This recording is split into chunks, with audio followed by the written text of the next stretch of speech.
Hello and well met, my friends, and welcome back to Medieval Cooking and More. I'm your host, Don Neslin. Rupert, he's out chasing the cats this time. Hey, we are back. I'm not totally healed from my accident, but I'm doing much better. And we are going to begin going back into the kitchen and making some delicious foods. So hopefully we'll have some short recipes shortly and a few more complicated ones thereafter. I have had to bring in some extra help because standing and cooking creates an enormous amount of pain in my legs and feet.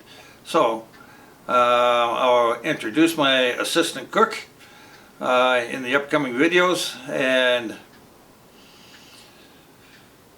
we'll start cooking some very delicious foods. So until we meet again, I bid you adieu.